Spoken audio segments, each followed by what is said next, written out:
Hello अस्सलाम वालेकुम शाह जी, हाल ठीक ठाक है? इसकी तबीयत से ठीक है शाह यार? मैं हालात तो तंग आ गया ना, बच्चों को लिशबान जेल में दोनों गले कट देते और खुद भी खुदकशी कर रहा वा। तो मैं साढ़े जनाजे जो है ना ईदी वेलफेयर वाले दे देना, उन्होंने कहना इस माई कवर दफना देना।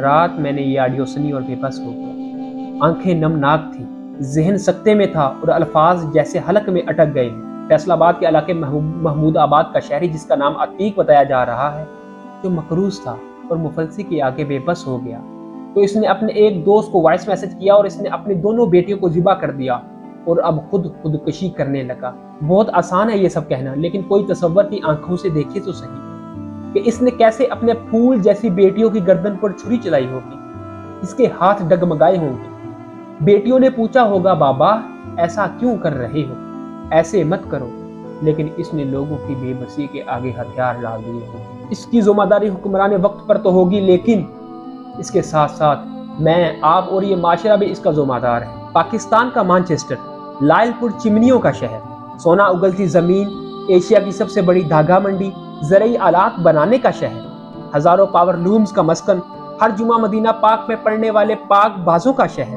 पेशानियों पर सजदों के दाग लिए नमाजियों का शहर, बड़ी तवज्जो वाले सालेहीन का शहर, औलिया, उर्फा और साहबान तज़फ़्फ़ुफ़ का शहर, सहाफ़ियों, वकला, डॉक्टरों और उस्तादों का शहर, यूनिवर्सिटियों, कॉलेजों और स्कूलों का शहर, सियासी मदारियों और नामवर खिलाड़ियों का शहर, क्लबों, पार्कों और स्टेडियम्स का शहर, 8 बाजारों के कारोबारी इज्जतदारों का शहर, स्टेज, टीवी और फिल्म के अदाकारों का शहर, शेखों, जट्टों, अराइयों, रानों, राजों और महाराजों का शहर, चैम्बर ऑफ कॉमर्स के यकपस्ता दफ्तरों में बैठे सेठों का शहर, मौलवियों, पीरों, फकीरों और मशाइख का शहर, सुन्नी, शिया, अहले हदीसों और वहाबियों का शहर, मुझ जैसे मुनाफिक ज़दा इनकलाबियों का शहर, मस्जिदों में सजदा रेज नमाजियों का शहर, जहां हमारे फ्रिज अजाफी खानों से भरे रहते हैं, जहां हम अजाफी खाना किसी को देने की बजाय गटरों की जीनत बना देते हैं, वहां क्या हमसे सवाल नहीं होगा?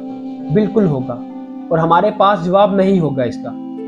मुझे यहाँ हदीस के अल्फाज याद आ रहे हैं कि अपनी औलाद को मुफलसी की वजह से कत्ल ना करो, लेकिन दोस्तों, क्या हमें हुक्म नहीं दिया गया कि अपने आस पास रहने वाले लोगों की खबर लें, इनकी मदद करें, इनके मुश्किल वक्त में इसका साथ दें और इसे जिंदगी की दौड़ में फिर से दौड़ने की हिम्मत दें? ऐसे दिल खराश वाक़या पर मुझे उमर बिन खत्ताब याद आते हैं, जिनके दौरे हुक्मरानी में कोई भूखा नहीं सोता और कोई वहशी जानवर किसी की बकरियां नहीं निगलता था।